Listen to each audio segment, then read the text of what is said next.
Shalom, shalom, shalom. Peace of Christ to everyone.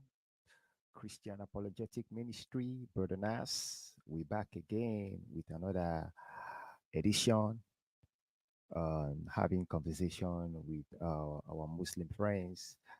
On this live, we have one of our Muslim brothers. He actually tried to tell us that indeed Jesus Christ, who lived 2,000 years ago, was a Muslim. So we are right now online with Brother Avery and trying to have discussion with this Muslim brother. So he's gonna tell us how Jesus was a Muslim. So as you know, in this platform we discuss about our different faith. You know what we believe in and how and why. So we just share different ideas about uh, about the things we believe in, and also we focus on proof and evidence, you know. So let's relax and watch Brother Avery take the discussion to the next level and see what we're gonna learn about this. All right, so let me bring this up.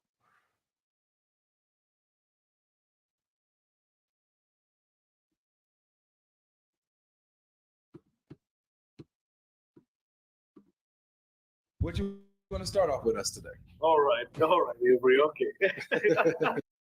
What you want to start off with us today? All right, Avery. Okay.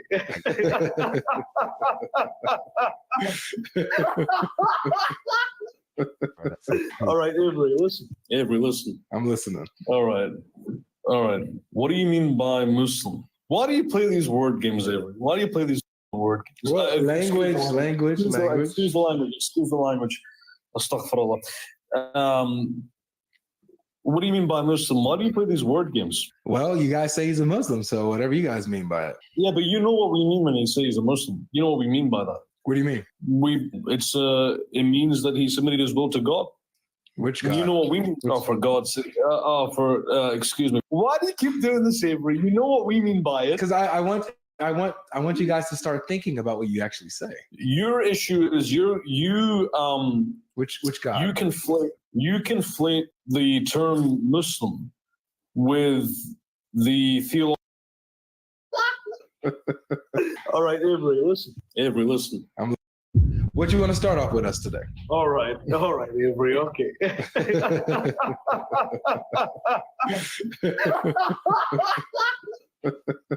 All right, Avery. Listen. Avery, listen. I'm listening. All right.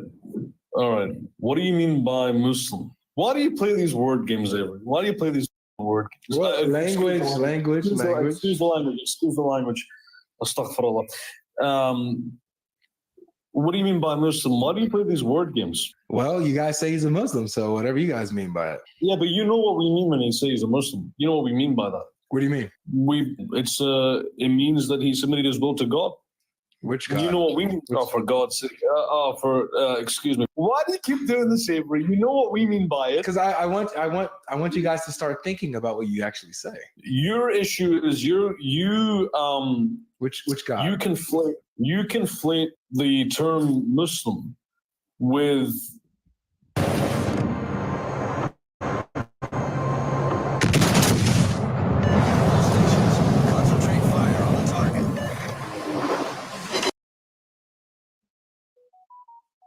the theological foundations and of Islam and the Quran and everything like that.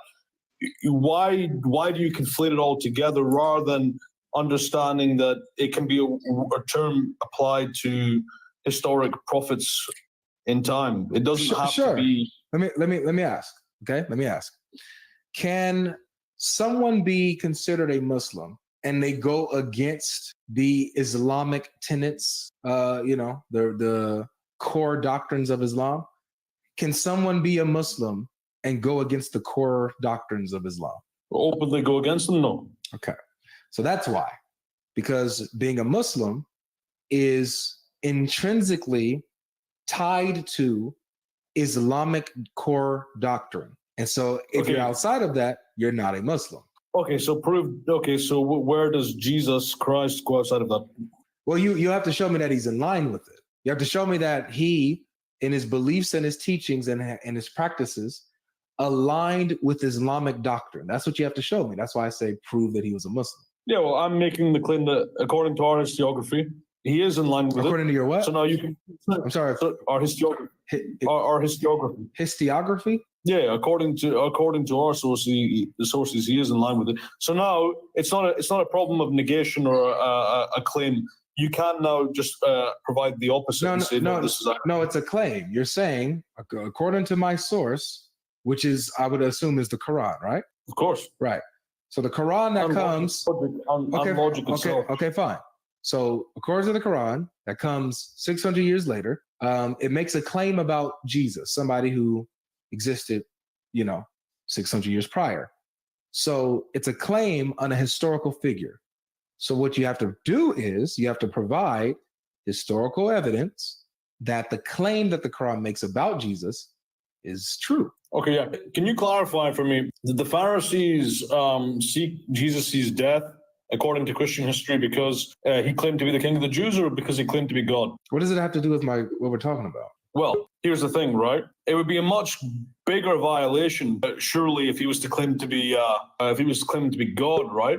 But what does that have to do with the question here? Well, your entire argument presupposes the fact that Jesus was claiming to be embodying God, which would go against the Islamic principles, right? I don't claim that. Which is what we do. Well, I don't claim that he embodied God. I believe he is God, and that he said that he was God.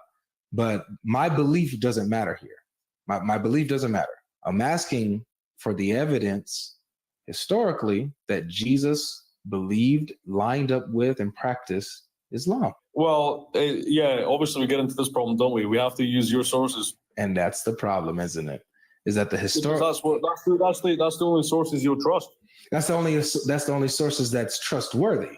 The only sources that are trustworthy on the life of Jesus are I wouldn't say the only sources that are trustworthy per se, but I would say the primary sources that are trustworthy on the life of Jesus is the New Testament.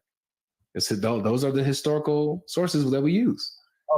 Okay. So you expect me to believe that our understanding of Jesus being Muslim is incorrect because your early texts, your Bible, everything you have goes against Islamic fundamentals. Everything we know about Jesus historically contradicts Islam. Okay, which Islamic fundamentals or being aspects of being a Muslim does it contradict? Well, you're trying to switch the question. What you have to show me is that Jesus lined up with the core doctrines of Islam and didn't contradict them. That's what I'm asking for the proof of. And then when you show me these evidences, we'll look at that and see if it holds. Okay, if I use your sources, is that a problem for you? I think that's what you should be using. So please, by all means. Okay, he states that he was sent by God to conduct his will, correct? Where does he say that? What's the verse? Or he was sent down by the Father, correct? Sent by the Father. In John. That's right. He does say he was sent by the Father. Okay. Is Allah his Father? That's an aspect of prophethood. That's an aspect of following a singular entity called God. Is Allah his Father? No. So that's a core doctrine that goes against Islam, right? We don't. Yeah, it says explicitly that we do not call God the Father. Exactly. So then I'm giving you the closest examples according to your sources. Well, yeah. Of an instance of prophecy or prophethood in which a prophet is sent to spread a message and has been endowed with this message by a singular, all-powerful entity. But notice this though. Notice how the closest thing you can get to is something that contradicts the core doctrine of Islam, that Allah is not a father and he has no children. Because I'm using your sources, Ibrahim. Yeah, so according to the sources that we have, it shows that Jesus is the opposite of a Muslim then, right? Yeah, your sources are objectively false, even not considering Islam. Okay, so by pure logic alone, come on, you expect me to believe those Jews in that region in the Middle East all began to serve the rabbi and were willing to be put to death for the rabbi, a guy who was walking around claiming to be the son of God and literally God incarnate? I mean, come on, stop taking the piss, Avery. Come on. Well, I don't think that Scott, I got to stop you there. Okay, none of this helps. Okay, what we have seen so far, that based on the evidence, based on the primary source, Jesus is not a Muslim because he says that God is his father, which goes directly against the core of Islam, Allah not being a father to anyone. I've already explained to you this, like every one of the topics you debate. This is why you don't debate in earnest, with all due respect. This is why I don't debate what? You don't debate in earnest with sincerity. Oh, because all the topics you pick are ones where the fundamentals of the topic are so dichotic between the two faiths that there's no synergy. Let's debate in earnest together. Let's debate honestly and in earnest together. Give me the proof. Give me a reliable source, okay, historically, that demonstrates that Jesus indeed lined up with core Islamic doctrine. You want me to use your biblical sources to prove that Jesus was a Muslim? Use whatever is historically reliable, man. Historically reliable on the life of Jesus, where we get information about Jesus.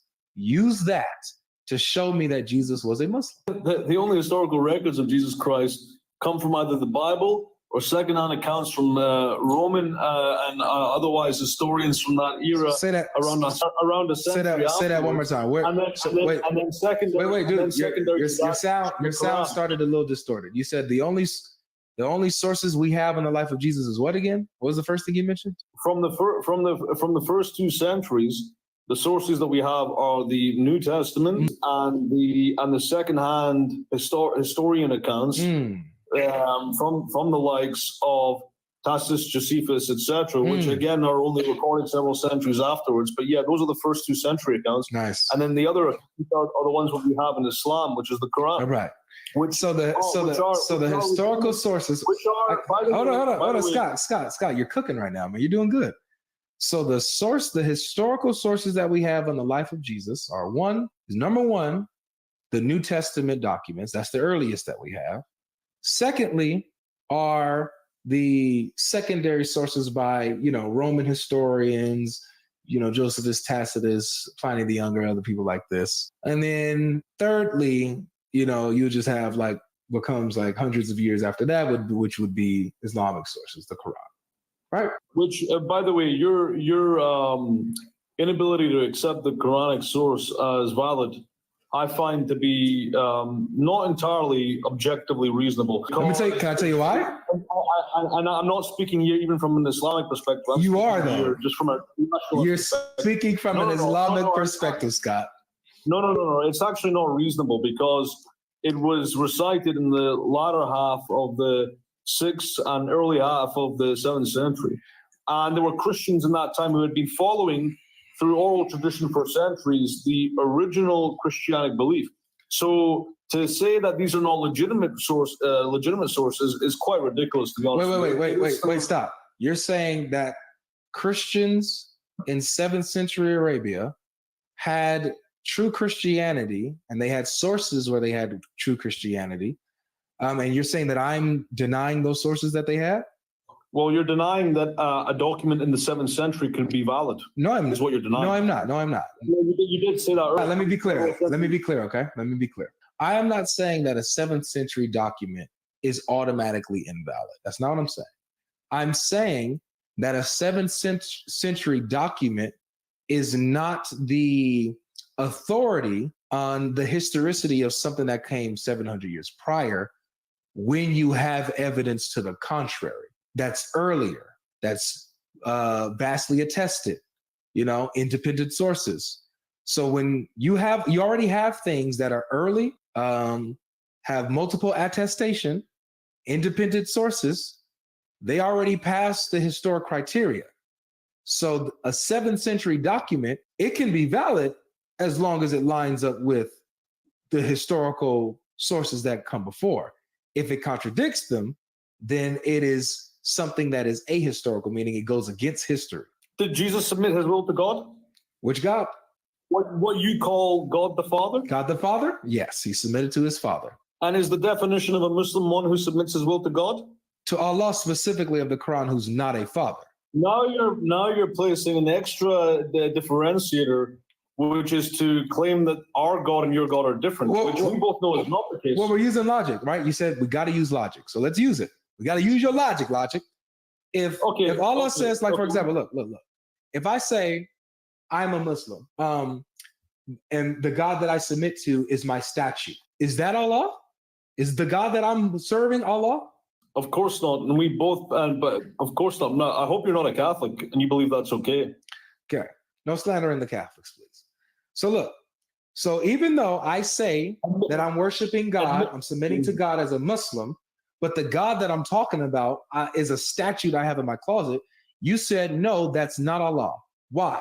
Why is the statue that I'm talking about, that I call God, that I say is the one creator of the universe, why are you saying that that's not Allah? It goes against the Ten Commandments. Where? Thou shalt not make graven images. But wait, hold on a second. If you're talking about the Ten Commandments, that has nothing to do with Allah. That's Yahweh. I'm talking about Allah. It doesn't matter. We Why- follow that principle in Islam. No, you don't. Why do you say that the we statue do. that I'm worshiping, that I'm submitting to, and I call God, the one God who created all things, that is not Allah? So hang on a second. Are you saying now that what you define I as need God? you to answer my question, my brother. So apologies. Repeat the question. Why are you saying that the statue that I'm worshiping, that I say is the one God who I submit to, why do you say that that's not Allah? That's not how we define Allah. Very good. So because you define Allah in a specific way, anything that goes out of that definition is not Allah, right? Correct. Good. So when you define Allah, is Father one of the ways that you define Allah? No. Very good. So if Jesus is praying to his God, who he says is his Father, that's not how you define Allah. So therefore, he's not talking about Allah. That's not Allah who he's submitting to. Yes, but you've conflated two things. So What, your words? I conflated your words together. it's not that in this instance it is a separate identifier entity. It's simply a matter of confusion Oh. on your Okay, so when I'm worshiping my statue, we'll go back to this again. I'm worshiping and It's submitting like, to my for example, statue. Let me land this. hang on a Let me- second. Let me Hang on land a this, second. man. This is perfect. If I submit to Mhm. my statue, right? This idol, this statue that I say is God who created all things, it's not really that it's not Allah. It's just that I'm confused about Allah. Is that right? Yes. So the statue is, I am referring, it is Allah, but I'm just, wait. Well, no, not the statue. Let me give you a better example. what do you mean better? Let's This say is perfect. let me give you a better example. This is perfect. Let's say let's say you and I are standing in a field and there's a single tree in the field, okay? And I point to this tree and I say, this is Zaza. And you point to the tree and say, this is blah blah. And I say, you and I are both pointing to Zaza. And you say, no, we're both pointing to blah blah. We're both pointing at the same thing. We're just calling it different things. Nice. Okay? So you call God the Father, which you're mistaken about. It's actually called Zaza. Okay? And we don't call it Father. We're talking about the same thing. Right. And if I identify Allah, as the So- statue, wait, excuse me. If I identify Allah as my statue, are we talking about the same thing? No, because we're not talking about the same topic, all right? We are. We're talking about God. I'm saying God is the statue. Are we talking about the same thing? Do you believe God is a statue? In this example, and are we talking about the same thing? No. Scott, No. Scott, please keep up, man. I want to keep you here. So I keep am up. keeping up with you, but the All right. example you're using is fallacious. I've shown you why it's fallacious. You're not showing me why it's fallacious. I went exactly with what you're saying. So if I'm referring to my statue as God, you're referring to something as God that's invisible. It's not a statue. I'm referring to my physical statue as God. Are we referring to the same thing? But can we please talk There about what you we go. define? Yes, but can we stick to what we actually both believe God to be? Rather than the statue example. You and I both agree that God is creator of all things, right? Yes. Good. So I believe that God is the creator of all things. There's no partner to him, right? Correct. Okay, cool. I say that about my statue. My statue is the creator of all things. But you don't My actually statue- believe wait, stop, that. Stop. My statue is the creator of all things. My statue has no partner. Is that Allah? No. So we're talking about two different things because Allah is defined in a specific way and he has a specific nature and characteristic, while my statue does not fit that definition, right? Yes, Avery, please give me one moment. I understand the argument you're making, but the reason it's fallacious is because the statue example is not what you actually, as a Christian, believe. You don't actually believe a statue to hold these. We're not talking about Christians. We're talking about your definition of Muslim. It has nothing to do with me being a Christian. I understand. I understand what you're attempting to do, but it's fallacious. You're still not telling me I was fallacious. I'm explaining it to you. What would be better here is if we both establish what we believe God to be. We already did that. We already did that. So if I already stop. Because you running from this example doesn't help you. You see the problem. You see the problem. Don't cut me off right now, please. So if you say that you see the point that I'm making, then you see the problem. Stop saying, "Oh, well, let's actually talk to you as a Christian. You don't believe the Christian statute is a law. It doesn't matter if I'm a Christian, if I'm a pagan idolater. It doesn't matter. If my definition of God, if my concept of God does not match the definition of Allah in Islam, then I'm not talking about Allah. Does that make sense? Of course. Okay. Does the definition of Allah fit Father? Yes or no? Not Father, no. So then if I'm saying that the God that I submit to is my Father, am I talking about Allah? You have a mistaken understanding of Allah. Am I talking about Allah? It's a yes or no. We could be talking about the same thing, but you have a mistaken attribute, right, which is the Father attribute. So again, if I'm with the statue, I could just be mistaking about Allah by attributing him to a statue. I'm talking about Allah, but I'm just wrong that he's a statue. Is that correct?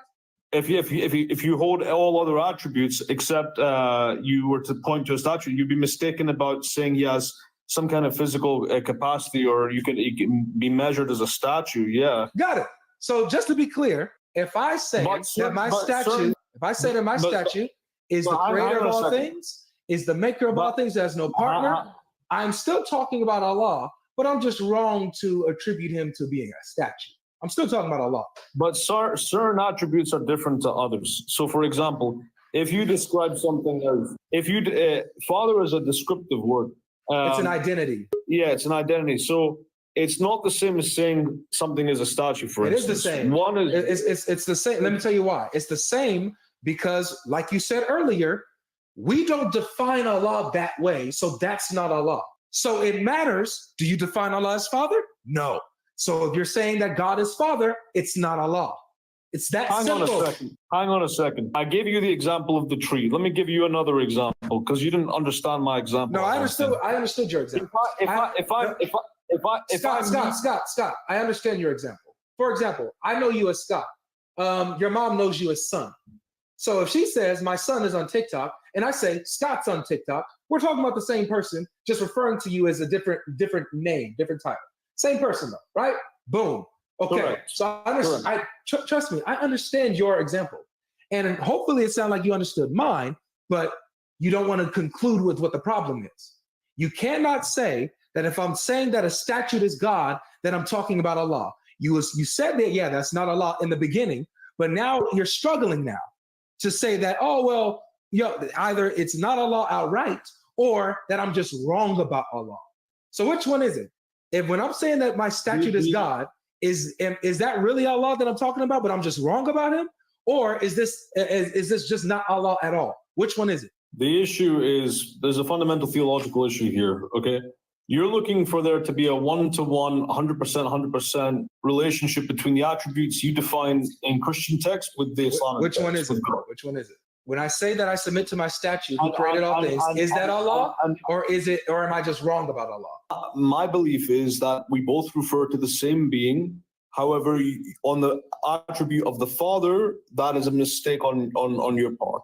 That's not what I asked you. When I say I submit to my statue, am I talking about Allah, or am I just wrong about Allah?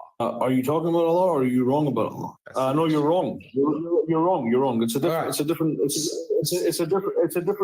It's a different scale rather than saying Father. It's a different scale. All right. So let me go with you. Let me go with you on this. You're attributing human qualities to God. Right. So we're wrong. We're wrong about Allah when we say God is a statue. We're wrong about Allah. Okay, cool. So now let's go with that. So if we say that God is a Father, then we're wrong about Allah, right? Correct. We're wrong about God. We're wrong about Allah. Okay. So when Jesus said that God is his Father, was he wrong about Allah? I don't believe he said that. You quoted the Bible. Was he wrong about Allah in the Bible? Yeah, this is the problem we come into, Avery. This is the problem we face. It's the problem we face. Got it. So Jesus was wrong about Allah. Is that correct? I don't believe Jesus was wrong about anything personally, except Then Allah is his father. Then But I don't believe he said he was his father either. okay. How did Jesus pray? What do you think? There is no single instance where it elucidates very clearly how Jesus prayed in detail in the biblical text. Really? You said Please, you said please, it. please refer.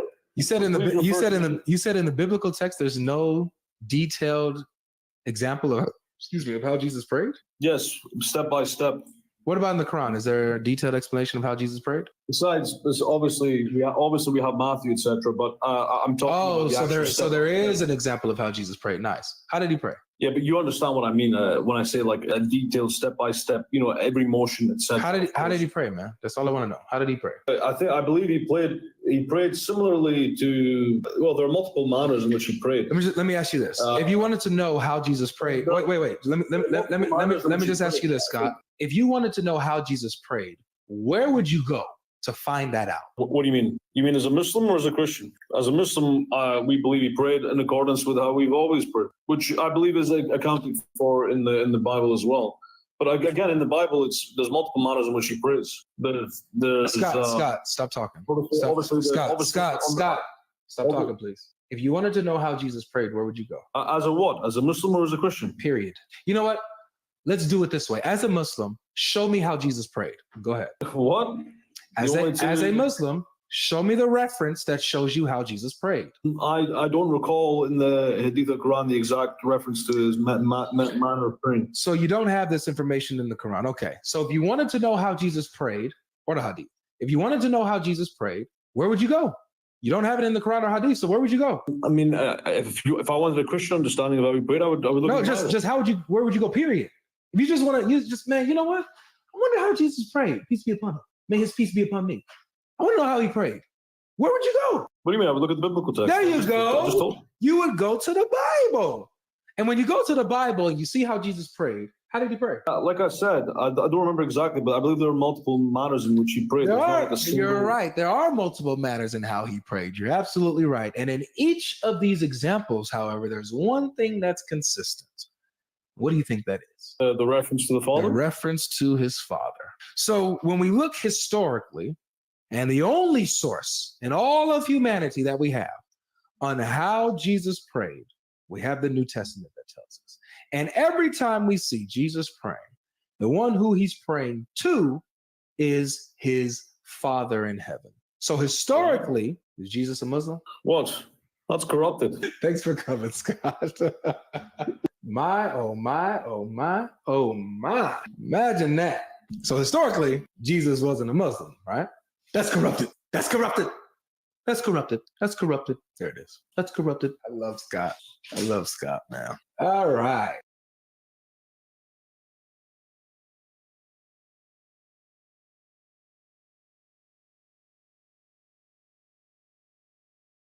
All right, guys. I hope everyone enjoyed the video. That was Brother Avery, Christian Apologetic Ministry. We're gonna see again if we have if we can bring Brother Avery again up for the next live, and then I will have to go back and see if I can bring him up again. All right, but for now, I'm gonna sign out. All right, peace of Christ to everyone. Brother Nas, out.